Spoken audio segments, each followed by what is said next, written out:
국회 대정부 질문 외교통일 안보 분야 질의에서 북한의 신형 장거리 순항미사일 시험 발사를 실시간 식별하지 못했다는 질타가 이어졌습니다.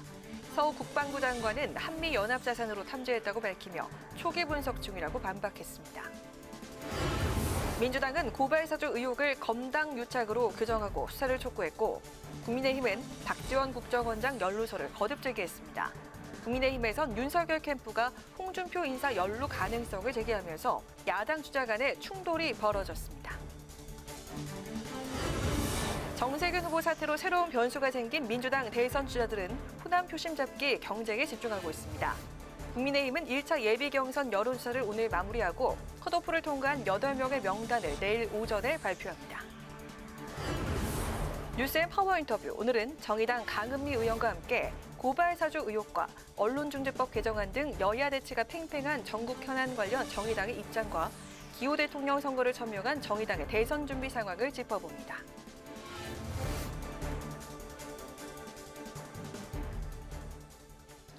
여러분 안녕하십니까? 9월 14일 의정 종합뉴스 뉴스엔 시작하겠습니다. 오늘은 국회 대정부 질문 생중계 관계로 늦게 방송합니다. 외교 통일 안보 분야에 대한 국회 대정부 질문에서 북한이 어제 발표한 순항미사일 시험 발사와 관련해 정부의 은폐 의혹이 제기됐는데 서욱 국방부 장관은 북한의 미사일 발사를 식별했고 순항미사일 발사 여부는 발표하지 않는 게 기본이라고 답했습니다. 또 청주 간첩단 사건과 관련해 야당이 피의자가 문재인 대통령 대선 캠프에 있으면서 당선을 도왔다고 주장하자 김부겸 국무총리는 지나친 비약이라며 일축했습니다. 김희연 기자가 보도합니다. 국회 대정부 질문 이튿날 외교 통일 안보 분야에선 우리 군이 북한의 순항미사일 시험 발사를 탐지했는지 여부가 쟁점이었습니다. 언론에서나 조금 전 야당 의원이 한미연합자산으로 식별을 못했다고 했는데 식별을 한 것이 정확하죠? 예, 그렇습니다. 서욱 국방부 장관은 한미연합 자산으로 탐지했고 현재 분석 중이라고 답했습니다. 그러자 야당에서 식별했는데도 공개하지 않은 이유가 뭐냐며 은폐 의혹을 제기했습니다. 왜 정치적 이유로 군이 망설이고 있는지. 아니 그 순항미사일은 저희들이 발표를 안 하고 하는 것을 기본으로 하고 있습니다. 서 장관은 발사 의도에 대해선 북한의 무기체계 개발 5개년 계획에 따른 시험 발사와 무력 시위 의도가 담겨 있는 것 같다고 분석했습니다. 청주 간첩단 사건에 문재인 대통령 대선 캠프 관계자가 연루됐다는 주장을 놓고도 여야가 충돌했습니다.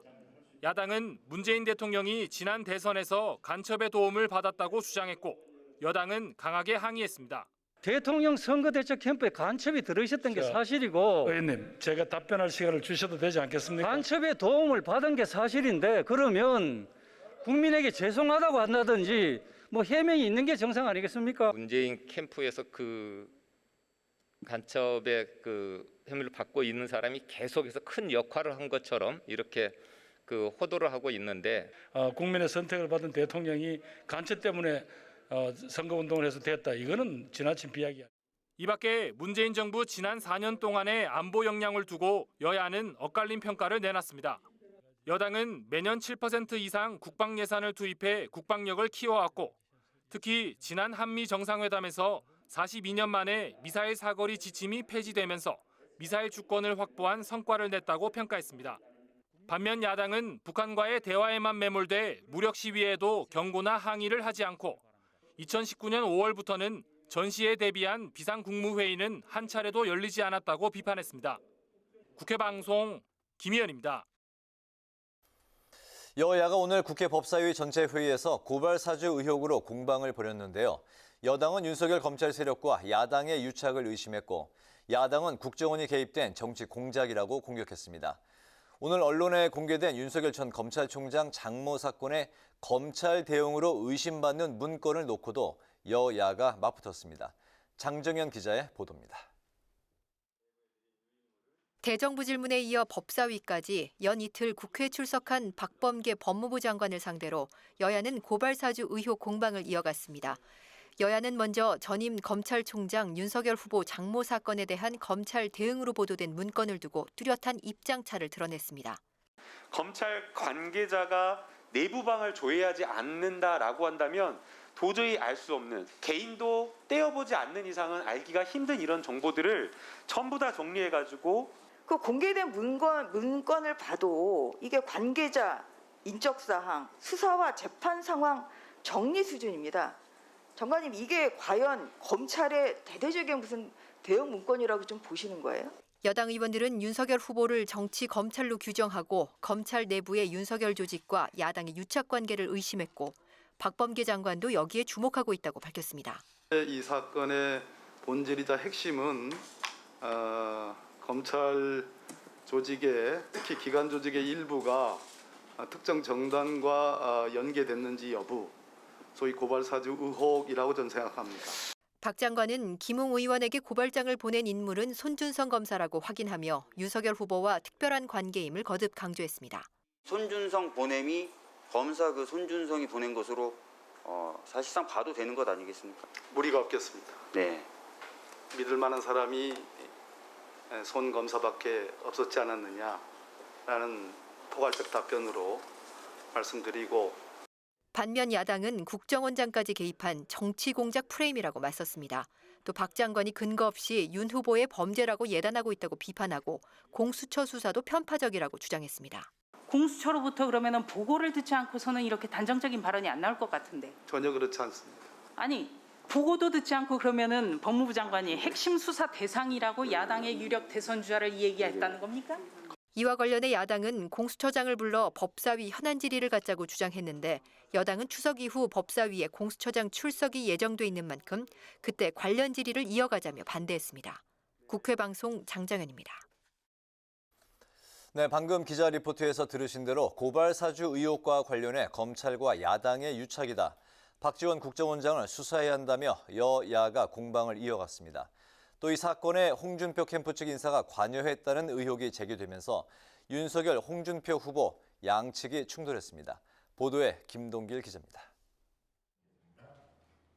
더불어민주당은 국민의힘이 윤석열 지키기를 넘어 검찰 쿠데타의 공범임을 여실히 보여주고 있다고 비판했습니다. 또 박지원 국정원장과 제보자의 만남을 끌어들여 물타기를 하고 공수처 해체를 주장하는 등 수사를 방해하는 데 앞장서고 있다고 주장했습니다. 그 사건의 물타기, 제보자 공격, 수사기관을 공격하는 이런 행태야말로 국민의힘이 검찰 쿠데타의 공모 내지는 주요 종사자 또는 하수인이었음을 스스로 보여주는 것이다.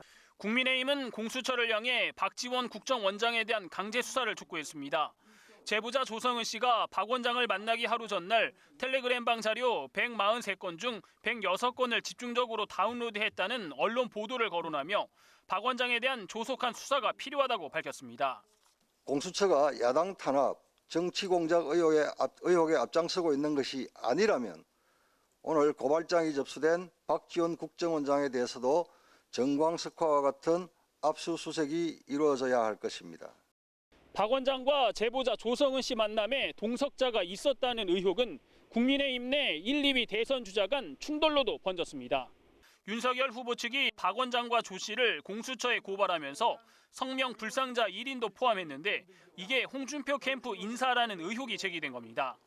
이에 대해 홍 후보는 누가 거짓 소문을 퍼뜨리고 있는지 다 알고 있다며 참 잘못 배운 정치 행태라고 비판했습니다. 해당 인사로 의혹을 받고 있는 홍준표 캠프 이필영 조직본부장은 박지원 국정원과는 일면식도 없고 조성은 씨의 전화번호도 없다며 일축했고 박 원장, 조 씨 모두 사실이 아니라며 의혹을 전면 부인했습니다. 박 원장은 또 언론 인터뷰를 통해 윤 후보와 술을 많이 마셨다. 내가 입 다무는 게 윤 후보에게 유리하다며 경고 메시지를 보내기도 했습니다. 국회 방송 김동길입니다. 다음은 대선 경선 상황입니다. 민주당은 정세균 후보 사퇴라는 새로운 변수가 생긴 상황이죠. 정 후보의 사퇴가 호남 경선에 미칠 파장에 관심이 쏠리고 있습니다. 오늘 이재명 후보는 성남시 대장동 관련 특혜 의혹에 반박하며 정면 돌파하는 모습을 보였고 이낙연 후보는 박병석 국회의장을 직접 만나서 의원직 사퇴 의지를 재차 밝혔습니다. 대선 1차 컷오프를 앞둔 국민의힘 대선 주자들은 지지층 결집을 위한 막바지 총력전에 나섰습니다. 김세정 기자가 보도합니다. 이재명 후보는 국회에서 긴급 기자회견을 열고 도가 지나쳐 사실을 밝히기 위해 나왔다며 성남 대장지구 특혜 의혹을 조목조목 반박했습니다. 대장동 개발 사업은 민간개발 특혜 사업을 막고 5,503억 원을 시민 이익으로 환수한 모범적 공익 사업이라며 관련 의혹을 일축했습니다. 당군 이래 최대 규모의 공익 환수 사업인 대장동 개발 사업을 둘러싼 억측, 의도적인 곡해, 또 왜곡 보도, 네거티브를 넘어선 흑색 선전, 마타도아가 난무하고 있습니다. 이재명 후보는 전북을 그린 뉴딜의 중심지로 만들겠다는 내용의 전북 6대 실천 공약을 발표하는 등 연일 호남 민심에도 공을 들였습니다. 의원직 사퇴를 선언한 이낙연 후보는 박병석 국회의장을 직접 찾아 본회의의 사직안 상정을 요청했습니다. 저의 마음이 어떤 것인가를 하문하셨어요. 그런 절박한 마음에서 의원직 사퇴를 결심했다. 저의 결심을 받아주시기 바랍니다 하는 말씀을 드렸습니다. 이 후보는 기자들과 만나 사직안이 금명간 처리될 것 같다고 말했는데 박병석 국회의장은 사퇴 처리안 상정 여부와 관련해 아직 입장이 정리되지 않았다며 당과 협의하겠다고 밝혔습니다.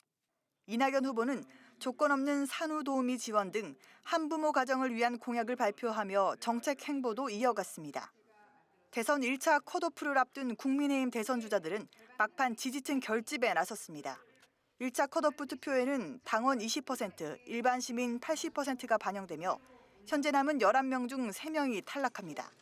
윤석열 캠프 정치공작 진상규명 특위는 고발사주 의혹 대응에 집중했고 홍준표 후보는 한국기자협회 토론회에 참석해 전직 대통령에 대한 보복수사, 정치수사가 있었다고 주장하며 자신이 대통령에 당선되면 이명박 박근혜 전 대통령을 바로 사면하겠다고 밝혔습니다. 또 홍 후보는 자신이 국민의힘 대선 후보가 되면 보수정당 사상 처음으로 호남에서 10%를 훨씬 넘기는 후보가 될 수 있다고 주장했습니다. 원희룡 후보는 교육 공약의 일환으로 그동안 시행된 교육감 직선제를 폐지하고 추천 임명제를 도입하겠다고 밝혔습니다. 국회방송 김세정입니다. 데이터 경제 활성화를 위한 데이터 기본법이 국회 상임위원회를 통과했습니다. 데이터 기본법은 민간 데이터의 생산과 거래, 활용을 촉진하고 관련 산업의 예측 가능성을 높이는 등 데이터 산업 발전의 제도적 기반을 마련하기 위해 추진된 제정법입니다. 법안을 대표 발의한 더불어민주당 조승래 의원은 법이 통과되면 국무총리 소속 국가데이터 정책위원회 설치와 데이터 산업진흥 기본 계획 수립 등 정부 정책이 시행될 것으로 기대된다고 밝혔습니다. 더불어민주당은 변호사가 핵심 세무 업무를 맡지 못하게 하는 내용의 세무사법 개정안 처리를 야당에 촉구했습니다. 윤 원내대표는 야당이 심사를 미루는 바람에 입법 공백에 따른 정부의 세무 대리 업무 관리 감독권이 상실되고 있고 납세자인 국민들에게 피해가 돌아가고 있다고 밝혔습니다. 세무사법 개정안은 변호사에게 세무 대리 업무를 허용하되 장부 작성 대리와 성실 신고 확인 등 업무는 제한하는 내용으로 지난 7월 기획재정위원회를 통과해 법제사법위원회에 계류 중입니다. 더불어민주당이 코로나19 재난지원금의 지급 범위 확대와 관련해 과거 이의 신청을 경험한 바로는 30만 명에서 40만 명이 예상된다고 밝혔습니다. 신현영 민주당 원내대변인은 소득 하위 88% 지급을 전제로 하되 경계선에 있는 이의 신청자에 대한 지원을 확대할 방침이라고 언급했습니다. 신 원내대변인은 정부가 적극적으로 이의 신청을 수용하겠다는 취지에서 우상향이 언급된 것으로 이해하면 된다고 설명했습니다. 국민의힘 김기현 원내대표가 북한의 신형 장거리 순항미사일 시험 발사와 관련해 문재인 정권의 굴종적 대북 정책이 근본 원인이라고 주장했습니다. 김 원내대표는 오늘 원내대책회의에서 우리 군과 정보당국이 북한 관영 매체를 보고서야 도발 사실을 파악했다며 군이 매우 소극적인 태도를 보이고 있다고 비판했습니다. 김 원내대표는 금강산 관광과 개성공단 재개 주장, 백신 지원 등 쓸데없고 나약한 대북 정책이 북의 핵과 무장 고도화를 위한 시간만 벌어줬다며 힘에는 힘으로 대응해 국민의 생명과 재산을 지켜야 한다고 강조했습니다.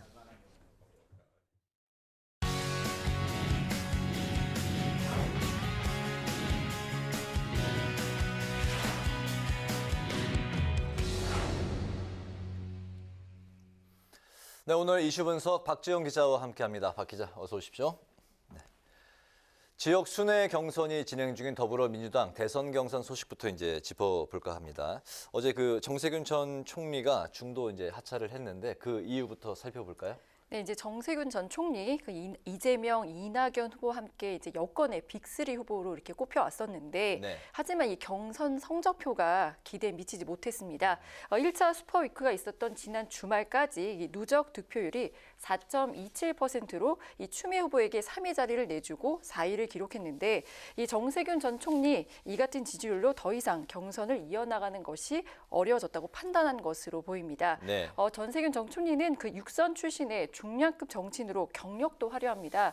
지난 1995년 김대중 전 대통령의 영입으로 정계에 입문한 뒤 이 산업자원부 장관, 국회의장, 국무총리 등 여러 중책을 맡으면서 능력을 인정받았습니다. 때문에 그 민주당 대선 경선 판도에 적지 않은 영향을 미칠 것으로 기대가 됐었지만 그러지 못했죠. 정 전 총리 어제 후보직을 사퇴하면서 평당원으로 돌아가 백의종군하겠다 이렇게 밝혔습니다. 네, 호남 출신의 이제 정세균 후보가 호남 경선을 앞두고 이제 사퇴를 했기 때문에 정 전 총리의 사퇴가 이제 앞으로 경선 전체 판세에 어떻게 영향을 미칠지도 궁금하네요. 이제 정세균 전 총리가 어제 사퇴를 하면서 다른 후보 지지 선언을 하지 않았거든요. 네. 또 이제 지지율이 이제 4%대이기 때문에 이 결정적인 변수가 될 수는 없겠지만 그래도 이 정 전 총리의 지지층이 이재명 후보 측이 아닌 이낙연 후보 쪽으로 옮겨갈 가능성이 크다는 관측이 나오고 있습니다. 네, 같은 호남 출신이죠? 그렇습니다. 네. 이제 추석 연휴 직후인 그 오는 25일과 26일 호남 지역 경선이 예정돼 있는데요. 민주당 이낙연 후보의 강세가 예상되는 곳입니다. 이낙연 후보가 호남 출신인데다 이 전남지사를 지내는 등 정치 기반을 둔 곳이기도 하죠. 민주당 권리당원 중에 호남 비중이 약 30% 정도 되니까 비중도 상당한데요. 네. 때문에 이 호남에서 이낙연 후보가 이재명 후보를 뛰어넘는 득표율을 얻으면 경선 판도가 달라질 수 있다. 이런 분석도 나오고 있습니다. 이재명 후보 같은 경우 이 과반 득표율로 결선 투표 없이 승리하겠다는 목표인데요. 정세균 지지층이 일부라도 이재명 후보 측으로 넘어온다면 이재명 후보는 과반 득표율을 이어가며 탄탄한 입지를 다져갈 수 있을 것 같고요. 이 초반에 승기를 잡은 이재명 후보인데 이 호남에서도 이낙연 후보를 누르고 연승을 이어갈지 아니면 그 이낙연 후보의 뒤집기 발판 마련이 가능할지 이 호남 경선 결과에 관심이 쏠리고 있습니다. 네, 그런가 하면 현재 이제 3위로 이제 올라선 추미애 후보는 상승세예요. 왜 이렇게 상승세를 타고 있는지 어떻게 봐야 될까요? 이제 추 후보 같은 경우는 이제 지지율 상승세를 타면서 지난주 그 1차 슈퍼위크에서 11.67%의 득표율을 기록 중인데 네. 국민의힘 윤석열 대선 예비 후보에게 제기된 이른바 그 고발 사주 의혹으로 인한 이 반사이익이 반영된 것이라는 이런 분석이 나오고 있습니다. 네. 이 고발 사주 의혹에 대해 이 검찰권 남용이라는 비판이 커지면서 그 검찰 개혁 완수를 강조한 추미애 후보에게 이 민주당 개혁 지지층이 결집을 하고 있다는 분석입니다. 3위로 올라선 이 추미애 후보 이 추격의 발판이 마련됐다 이렇게 보고 있는데 추 후보는 그 국민의힘이 윤석열 후보에 대한 수사에 협조해야 한다고 주장하는 등 이 친조국 친문 표심을 끌어모으기 위한 여론전도 벌이고 있습니다. 네. 이제 앞으로 좀 지켜봐야겠지만 이 여권 판세를 뒤흔들 다크호스가 될 수 있을지 좀 주목됩니다. 네, 이번에 그 야당 상황을 한번 살펴보죠. 그렇다면 이제 고발 사주 의혹에 휩싸인 국민의힘 윤석열 대선 후보 측의 입장은 어떤 건가요? 이제 고발 사주 의혹에 휩싸인 윤석열 후보 같은 경우는 좀 이 네. 의혹 자체가 좀 윤 후보에게 위기인 것 같습니다.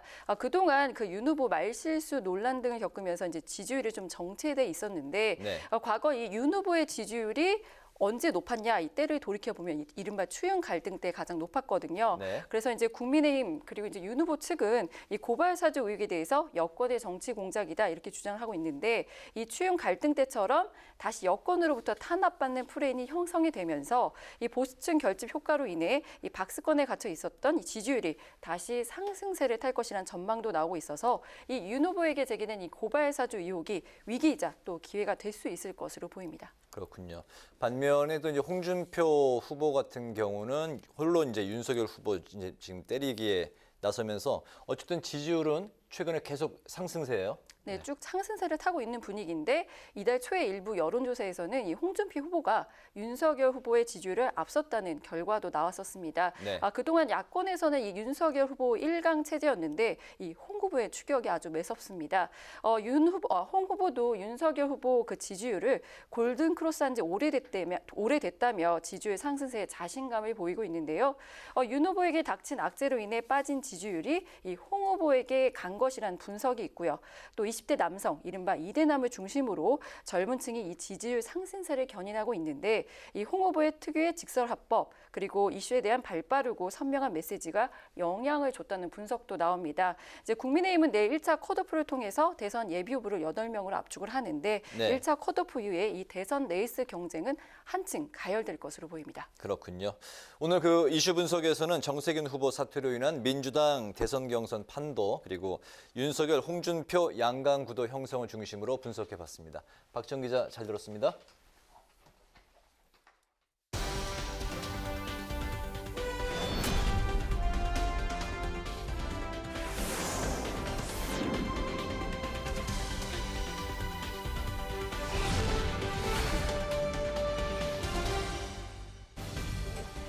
강하랑의 정치톡 시간입니다. 9월 14일 시선을 집중시킨 정치 뉴스 만나보시죠. 오늘의 첫 번째 정치톡은 이재명 돼도 정권 교체입니다. 국민의힘 비대위원장을 내려놓은 이후에도 전국 상황이나 대선 주자들의 행보에 관심의 끈을 놓지 않고 있는 김종인 전 위원장이 한동안의 침묵을 깨고 다시 정치권을 향한 쓴소리에 나섰습니다. 금태섭 전 더불어민주당 의원과 진중권 전 동양대 교수 그리고 권경애 변호사가 만든 유튜브 채널 선우포럼과의 인터뷰가 어제 생중계로 진행되면서 오늘까지 언론의 주목을 끌었는데요. 김 전 위원장은 대선 주자는 풍년인데 비전은 흉년이라면서 여야 대선 주자들을 모두 비판했습니다. 특히 야당 주자들이 내세우고 있는 정권 교체론의 문제점을 지적하면서 확고한 비전을 제시하지 못하면 패배할 수밖에 없다고 경고했는데요. 직접 들어보시죠. 일반 국민은 정권 교체에 별로 그렇게 크게 의미가 없어요. 이재명 지금 경기지사가 대통령이 됐다고 해도 정권은 교체됐다고 생각하는 사람이 많습니다. 그렇기 때문에 무슨 정권 교체니 뭐니 과거를 얘기하지 않고 좀 미래를 어떻게 해야 할 거냐는 이것에 대해 포커스를 맞춰가지고서 자기의 입장을 확실하게 보이지 않을까. 저는 국민이 따라가지 않을 거라고 생각합니다. 기존 정치에 큰 관심이 없는 일반 국민들은 아마 이재명 지사가 대통령이 되더라도 정권 교체가 됐다고 생각하는 사람이 많을 것이다. 이렇게 분석한 김 전 위원장. 중요한 건 비전이지 정권 교체가 아니라면서 야당이 막연한 기대감을 가져선 안 된다고 지적했습니다. 국민의힘 유력 주자인 윤석열 후보에 대해선 파리대에 쌓여 지난 5개월 동안 헤매왔다고 평가하면서 본인 스스로도 국민의힘 입당 결정을 후회할 것이라고 언급하기도 했는데요. 그러면서 지금은 다른 사람보다 더 열심히 대통령이 되면 무엇을 할 것인지에 대한 확고한 입장을 피력해야 한다고 충고했습니다. 한편 김 전 위원장은 여당 후보로 이재명 지사가 확실시된다고 전망했습니다.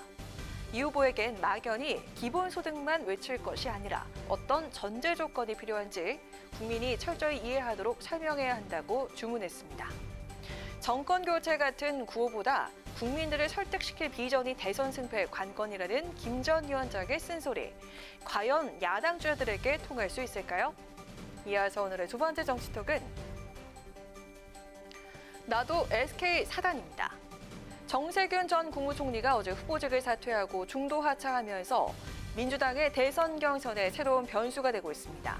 특히 최대 승부처가 될 호남 경선을 앞두고 정 전 총리 지지층의 표심이 어디로 향할지 관심이 모아지고 있는데요. 각 후보들은 이들을 끌어안기 위한 구애 경쟁에 본격적으로 나서는 모습입니다. 우선 1위 주자인 이재명 후보는 오늘 전북 공약 발표 기자간담회에서 정 전 총리와의 인연을 거론하며 나도 정세균 사단의 일부다 이렇게 강조했다고 합니다. 제가 모시던 분이고 또 실제로 저도 정세균 사단의 일부이기 때문에 사실 매우 여러 가지 측면에서 안타깝죠. 우리 정세균 대표님이 하시고자 했던 일, 사실 내용을 들여다보면 제가 드린 말, 약속이나 크게 차이가 없습니다. 제가 잘 승계해서 잘 받들고 잘 시행하도록 하겠습니다. 정 전 총리를 전복이 낳은 불세출의 인물이라고 한껏 추켜 세운 이재명 후보. 자신이 무소속 시장 후보로 출마해서 낙선한 경험 등 정치적인 역경을 겪었을 때 당시 정세균 당대표가 여러 가지로 자신을 챙겼다면서 정치적 은인이라고 설명했습니다. 그러면서 정 전 총리의 공약을 자신이 잘 승계하겠다고 약속했습니다. 이재명 후보를 추격 중인 이낙연 후보 측 역시도 정 전 총리의 사퇴에 따른 반사 이익을 기대하는 분위기인데요. 이 후보는 어제 페이스북을 통해서 민주당의 어른이시며 합리적이고 유능한 개혁주의자라고 정 전 총리를 평가했습니다.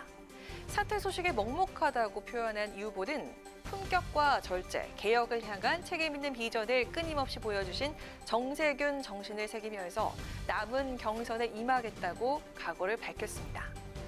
김두관 후보도 정 전 총리의 충청권 제2수도권 공약이 자신의 국가수도권 공약과 거의 일치한다면서 계승 의지를 나타냈는데요.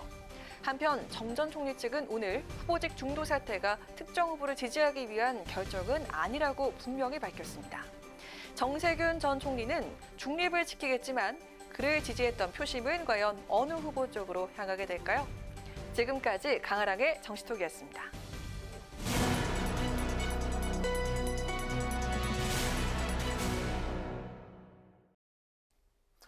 네, 대선을 6개월 앞둔 전국의 각종 이슈들과 변수로 요동치고 있습니다. 여당인 민주당에서는 현 정국을 어떻게 바라보고 있는지 이동학 더불어민주당 최고위원을 화상으로 연결해서 관련 얘기 나눠보도록 하겠습니다. 위원님 나와 계시죠? 안녕하십니까? 안녕하세요. 네, 안녕하세요. 네, 먼저 전국을 흔들고 있는 고발 사주 의혹 관련 질문부터 하겠습니다. 제보자인 조성은 씨가 박지원 국정원장을 만난 사실이 알려지면서 국민의힘은 이번 사안을 박지원 게이트로 끌고 가는 모습인데 이 부분에 대해서 야당의 주장에 대해서 민주당의 입장은 어떤 겁니까? 이 주장이 얼마만큼 국민들에게 신뢰감 있게 받아들여질지는 모르겠어요. 그러니까 저희들도 이 부분에 대해서는 딱히 이렇게 할 말이 없습니다. 왜냐하면 이게 지금 이제 어떻게 보면 공작을 했다라고 역으로 저희들을 공격하는 것인데 애초에 저희가 이러한 사실이라든가 사실관계라든가 이런 걸 저희들이 밝혔던 것이 아니고요. 이 국민의힘 내부에서 먼저 이러한 이 문제 제기가 있었고 그리고 난 다음에 이걸 상황을 보니까 실제로 증거물들이 막 나오기 시작했잖아요. 그러니까 이거를 시간을 거꾸로 돌려서 애초에 박지원 이 국정원장이 이것에 개입해가지고 뭔가 사건을 만든 것 자체가 약간 어불성설이다 이렇게 보기 때문에 국민들께서도 이 문제의 시점 자체가 이미 일어난 일이고 실제 이 고발 사주와 관련된 일들은 작년 4월 달에 선거가 한참 벌어지던 때 일어난 것 아니겠습니까? 그러한 측면에서 봤을 때 시간 관계상 이것을 국정원에서 혹은 박지원 국정원장께서 이걸 디자인해가지고 조작했다 혹은 개입했다라고 보기에는 굉장히 무리수로 보는 것 같고요. 저희 측면에서도 저희들이 애초에 이것들을 벌인 일들이 아니기 때문에 실제로 그런 문건과 관련해서 혹은 캡처본 이런 것들 나온 것과 관련해서는 국민의힘에서 혹은 김웅 의원과 우리 손 검사께서 이러한 일들을 정확하게 수사 단계에서 명확하게 밝혀주시면 해결될 수 있는 일이라고 생각합니다. 네, 윤 전 총장 캠프는 어제 조성은 씨와 박 원장을 국가정보원법 및 공직선거법 위반 혐의로 고발하면서 회동 자리에 다른 동석자도 있었다는 의혹까지 제기를 했는데 혹시 민주당 차원에서 이번 사안과 관련해서 확인한 내용이 있나요? 글쎄요, 저희가 이것을 계속해서 이제 좀 깊게 들어가서 확인하거나 그럴 필요성이나 이런 것들은 별로 느끼지 못하고 있고요. 네네. 조성은 씨가 이제 언론 보도되는 것을 보면 단둘이 만났었다고 하는데 이 사안의 본질은 누가 만났냐 혹은 같이 만났으니까 이러한 문제들에 대해서 개입하기 위해서 노력한 것 아니냐라고 국민의힘 쪽에서 끌고 가려고 하는 측면의 일환이기 때문에 저희가 굳이 이거를 신경 써서 개입해가지고 사안을 좀 더 면밀히 들여다보거나 그럴 필요는 없다고 생각합니다. 네, 그럼 다만 그 본질은 진상조사를 할 계획은 있으신지 궁금한데요. 진상조사도 저희는 필요성을 느끼고 있지는 않습니다. 네, 잘 알겠습니다. 사안의 본질은 바뀌지 않는 것이기 때문에요. 네, 알겠습니다. 마지막 질문 드릴게요. 그 민주당 호남 경선을 앞두고 어제 정세균 후보가 중도 하차 선언을 했는데요. 정 전 총리의 사퇴 결정을 지도부는 어떻게 받아들이고 있고 앞으로 이게 당내 경선에 어떻게 영향을 미칠지 어떻게 전망하고 있습니까? 일단은 그 당내에서 여러 가지 이제 뭐 유권자의 지형이 변화될 것이다. 뭐 이러한 내용들이나 이런 것들은 이제 유권자들께서 판단하실 일이라고 생각하고요. 정 전 총리께서 그동안 민주당에 90년대 후반에 들어오시면서 상당히 무거운 역할들을 많이 맡아 오셨습니다. 그 과정에서 상당히 좋은 역할을 해주셨고, 그다음에 당을 어떻게 리드해 오신 이런 측면들이 당원들이 다 기억을 하고 있습니다. 그러한 측면에서 안타깝게 생각하고 있고요. 정 전 총리께서 가지고 계셨던 여러 가지 이제 이 정책적인 역량이라든가 민주당을 지금까지 끌어오셨던 미래 비전을 제시하셨던 이런 부분들은 저희들이 계속해서 계승해서 따라가야 되지 않을까 이렇게 생각을 하고 있고요. 이번 대선에서 정 전 총리께서 얘기하셨던 여러 가지 부분들은 당에서 공약으로 잘 수렴해서 미래 비전에 잘 정리하는 역할들이 좀 필요하다라고 생각합니다. 네, 오늘 말씀은 여기까지 듣겠습니다. 고맙습니다. 네, 고맙습니다. 지금까지 이동학 더불어민주당 최고위원이었습니다.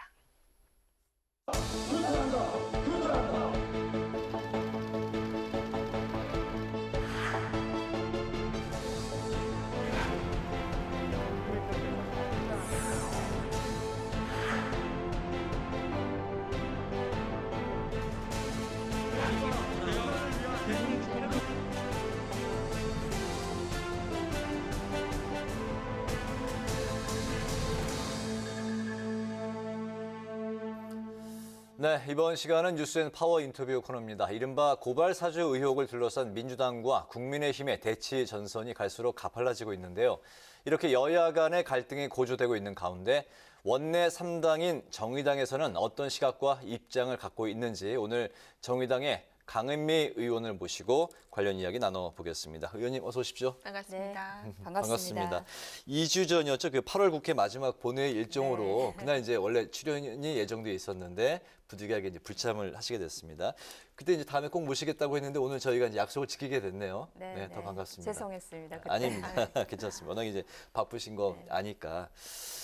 첫 번째 그 질문 드리겠습니다. 현재 그 정치권을 뒤흔들고 있는 이른바 고발 사주 의혹. 윤석열 검찰에 또 국정원장까지 지금 이제 거론이 되면서 윤석열 게이트다, 또 국정원 게이트다, 뭐 이렇게 지금 뭐 박지원 게이트다 공방을 벌이고 있는 상황인데 정의당에서는 이번 사안을 어떻게 바라보고 있습니까? 네, 윤석열 전 총장의 고발 사주 의혹이 사실이라면 검찰 권력을 사유한 정치 공작이자 명백한 범죄 행위입니다. 권력기관인 검찰이 특정 정당과 결탁해 국민의 선택을 뒤흔들려고 한 국기문란 헌정유린 사태라고 생각합니다. 그런 면에서 국민을 우롱하고 정치를 농락한 책임, 무선불위 검찰 권력에 대한 엄중한 처벌이 필요하다고 봅니다. 지금 박지원 국정원장에 대한 문제 제기가 있는데요. 네. 이 사건의 본질은 실제 검찰이 그 국가 권력을 이용해서 특정한 개인을 고발하는데 그 자기의 권력을 썼는지 안 썼는지 집중해야 되는 문제이고, 그리고 박지원 국정원장의 문제는 차후로 필요하다면 다퉈볼 수는 있지만 이것 때문에 검찰 사주 의혹 자체가 네. 그 흔들리는 것은 적절하지 않다라고 생각을 하고요. 그리고 이제 공수처가 지금 수사에 착수해 있는 상황이고, 그래서 이제 윤 전 총장과 김웅 그리고 손준성 검사를 이제 입건한 상황이다 보니 네. 그것에 좀 더 충실하도록 국회는 지켜보고, 오히려 지금 민생이 어려운데 국회는 그 민생을 해결하는 데 더 집중해야 되지 않을까 생각합니다. 고발 사주 의혹에 대한 수사가 이제 선순위다. 뭐 네, 그런 말씀이신 거죠? 그렇습니다. 알겠습니다. 네, 이제 또 다른 쟁점은 바로 언론중재법 개정안인데요. 당초 정의당도 국민의힘처럼 다른 야당과 함께 언론중재법에 대해서 강하게 반대 입장을 보이지 않았습니까? 네, 우선 법 개정 자체에 반대인지 아니면은 내용이나 절차상의 문제를 지적하시는 거지 어떤 쪽입니까? 네, 내용이나 절차상의 문제를 제기하는 겁니다. 네. 그러니까 소의 뿔을 바로잡으려고 하다가 소를 죽이는 우를 범하지 않을까 하는 강한 우려가 있습니다. 그러니까 실제로 그 잘못된 가짜 뉴스에 피해를 보는 피해자를 구제하는 것에 대해서는 충분히 동의합니다.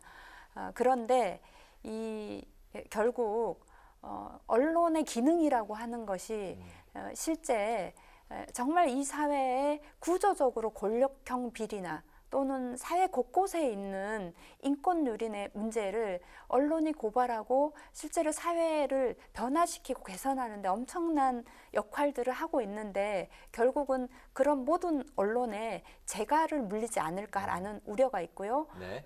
특히 이제 언론에 계셔서 아시겠지만 실제 언론에서 기획 보도나 이런 것을 할 때 여러 가지 것 때문에 실제로 편집권자에게도 이거 적절하냐 이렇게 항의를 받지만 그럼에도 불구하고 그것을 고발을 해서 사회를 변화시키는 어떤 중요한 힘이 있는데 이런 면에서 그것을 위축하는 것이 가장 큰 우려입니다. 네. 네, 또 여야 8인 협의체가 쟁점 조항을 놓고 대치 중인데 여전히 평행선을 달리고 있습니다. 핵심적으로 수정이 필요하다고 보이는 부분은 어떤 부분이 있을까요? 일단 이 문제를 제기한 정의당이 당연히 포함을 했어야 하는데 그게 포함이 되지 않았고요. 그리고 이제 우리가 그 언론 개혁을 이야기하면 가장 크게는 이제 이 신문 같은 경우는 편집위원회를 구성하는 거, 그리고 방송 같은 경우는 지배 구조를 바꾸는 것일 텐데 이런 그 구체적으로 언론 개혁과 관련해서 꼭 필요한 역할들에 대해서는 논의가 되지 않으면서 마치 이렇게 언론에 피해 입은 사람들을 구제하는 문제가 전체 언론 개혁인 것처럼 대두되고 있는 것도 한편으로 문제다라고 생각하고 그래서 정의당은 언론 개혁 전반을 같이 다루면서 이 문제도 같이 논의해야 된다 이런 입장입니다. 네, 알겠습니다. 그 8월 국회 마지막 본회의에서 이제 의원님께서 이제 온실가스 감축을 위한 탄소 중립 기본법 제정안에 대해서 이제 반대 토론을 벌이셨어요. 하지만 이제 통과는 된 상황인데 통과된 법안에 어떤 부분이 가장 이제 문제라고 생각을 하시는 건가요? 네, 매번 제가 발의한 법안을 반대 토론도 하고 또 반대표를 하게 돼서 참 소수 정당으로서 서러운 면이 있습니다. 네. 이제 가장 크게는 최근에서도 지속적으로 전 세계적으로 기후 위기에 심각한 상황들이 이제 알려지고 있고요. 이제 그런 면에서 그러면 국제사회 일환으로서 대한민국은 어떤 정도의 감축 목표를 2030년에 제시할 것인지인데요. 우리나라의 이 계획들은 이제 2050년 탄소 중립을 선언했지만 그런 구체적인 로드맵이 잘 보이지 않는 측면이 있고요. 특히 이제 저탄소 녹색 성장이라고 해서 이명박 정부 때 만들었는데 실제로 그 법이 4대강을 비롯해서 녹색을 가장해서 오히려 이상한 개발들을 하는 이런 행위들이 있었는데 이런 녹색 성장의 단어도 그대로 포함하고 그리고 과연 이게 탄소 중립으로 가려고 하는 의지가 있는 건지 이런 부분에 대해서 국민이 의식할 수밖에 없고 이런 것에 대해서 강한 문제의식을 느끼고 있습니다. 네, 이 말씀하신 걸 좀 이어가면요. 2030 온실가스 감축 목표 법안에는 탄소 배출량을 2018년 대비 35% 이상 감축하는 것으로 명시가 됐는데 의원님께서는 감축 목표를 2010년 대비 50% 이상으로 대폭 상향할 것을 요구했는데 그 배경은 무엇이고 다른 해외 국가들의 지금 추세는 어떤지도 궁금하거든요. 말씀해 주시죠. IPCC 공고안이 2010년 기준으로 해서 45% 감축입니다. 그러면 우리나라 2018년 기준으로 하면 50.4%로 감축해야 하는데 우리는 그날 35% 이상이니까 벌써 15%가 차이가 나고요. 특히 이제 우리가 감축해야 되는 시기 감축을 제대로 하지 않음으로 해서 실제 IPCC 5차 보고서에서는 1.5도씨에 도달하는 시점이 52년일 거라고 그렇게 보고서를 냈는데 최근에 보고서에서는 1.5도씨 도달하는 시점이 2040년이라고 10년이나 줄어든 상황입니다. 네. 그래서 우리는 오히려 IPCC 공고한 45%보다 더 높은 목표를 세워야 하는데 너무나 낮은 목표를 세운 상황이고요. 그런 면에서 영국은 2035년까지 90년 대비로 78% 감축, 그리고 미국은 2005년 대비해서 50에서 52% 감축, 그리고 독일은 90년 대비해서 65% 감축, 그리고 일본도 2013년 대비해서 46% 감축, 그리고 캐나다도 2005년 대비해서 45% 감축, 이렇게 목표를 세웠고 해외에 비해서 현저히 낮은 수준이군요, 우리나라가. 네, 굉장히 낮은 수준입니다. 그리고 가장 큰 문제는 2008년도에 파리 협약을 할 때 이미 기후위기에 대한 경고가 있었고 다른 나라들은 그 전부터 계속 감축을 하고 있었는데 우리는 그 협약을 한 이후에도 2018년까지 계속 탄소를 증가해서 이렇게 배출했다는 게 굉장히 부끄러운 상황인데 지금도 여전히 감축 목표가 너무 낮다는 건 국제사회 일환으로서 좀 부끄러운 상황입니다. 네, 잘 알겠습니다. 어제 그 정의당 여영국 대표가 20대 대선을 기후 대통령 선거를 만들겠다고 이제 이야기를 했는데요.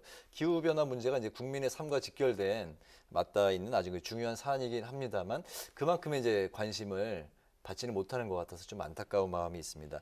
환경 노동 문제가 이제 정의당의 주요 어젠다인데 이런 것들을 20대 대통령 선거로 끌어오기 위한 그 어떤 뭐 혹시 정의당의 방안이 있을까요? 네.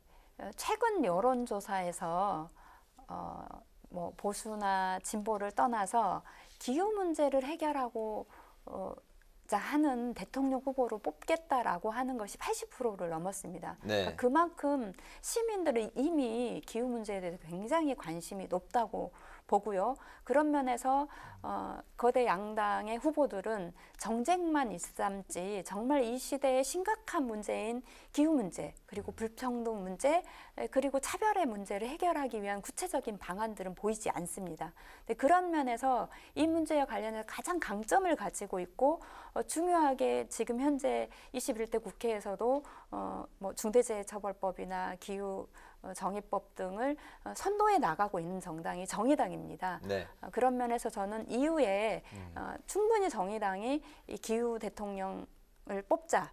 그리고 정말 이 시대의 불평등을 해결하자라고 하는 것에 주목받을 수 있을 거라고 생각합니다. 알겠습니다. 정의당이 이제 어제부터 대선 후보 경선 이제 4파전을 이제 시작을 했죠. 네. 이달 말까지 이제 경선을 치르게 되는데 정의당 경선의 주요 관전 포인트는 어떤 걸까요? 네, 지금 현재 이제 4명이 출마했습니다. 심상정 의원, 그다음에 이정미 전 대표, 그리고 네. 황순식 경기도당 위원장, 그리고 김윤기 전 부대표 총 4명인데요. 네.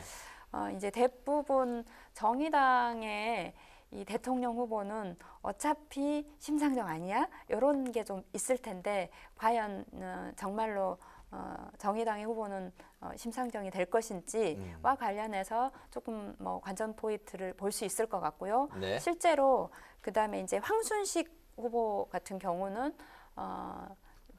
가장 어린 나이에 시의원이 됐고 그다음에 시의회 의장도 하는 경력이 있습니다. 그런 네. 면에서 또 이 새롭게 어느 정도 부각이 될 수 있을지, 그리고 이제 이정미 전 대표는 실제로 당대표를 운영하면서 굉장히 안정적으로 운영을 했었습니다. 그런 네. 면에서 이정미 대표가 또 그런 역할들로 대두될 수 있을지, 그리고 이제 김용기 후보는 이제 평등과 생태의 문제를 적극적으로 제시하고 있는데 이런 부분에서 각자의 그런 장점들이 좀 잘 드러나고, 그래서 이제 이 정말 정의당이 심상정 후보 이외에 다른 후보들이 다시 새롭게 그 시민들에게 정치인으로서 대두되고 이럴 수 있는 뭐 것일지, 네. 이런 것들이 중요한 관전 포인트가 될 것 같습니다. 네네. 어쨌든 정치가 이제 좀 젊어지고 있고 이준석 당대표의 이제 그 당선으로 뭐 젊은 세대들인 정치인이 많이 관심을 갖고 있는 상황에서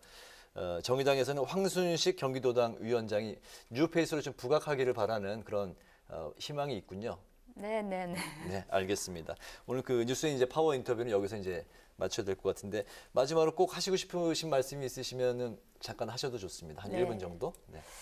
네, 이제 그 앞서서 대통령 후보도 이야기했지만 저는 선거라고 하는 것이 이 시대에 해결해야 될 문제가 무엇이고 그 과제들을 어떻게 해결할 것인지와 관련해서 제대로 논의하는 것이 우리가 선거가 민주주의 꽃이라고 이야기를 합니다. 네. 그런 면에서 여전히 소수 정당이지만 정의당이 이야기하고 있는 거대 양당의 기득권 정치를 좀 깨고 전 세계적인 기후위기를 제대로 극복하고 코로나19로 힘들어하는 시민들의 편에 서서 제대로 일하겠다고 하는 그런 소리를 좀 귀담아 들어주시고 관심을 가져주시면 좋겠습니다. 알겠습니다. 오늘 그 뉴스앤 파워 인터뷰에서는 여야 대치가 팽팽한 전국 현안 그리고 정의당의 대선 준비 상황을 중심으로 살펴봤습니다.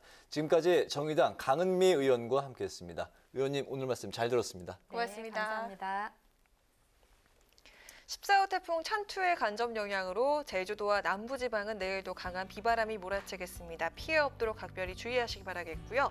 서울 등 중북부 지방은 맑은 가운데 한낮 기온이 28도 안팎까지 오르면서 덥겠습니다.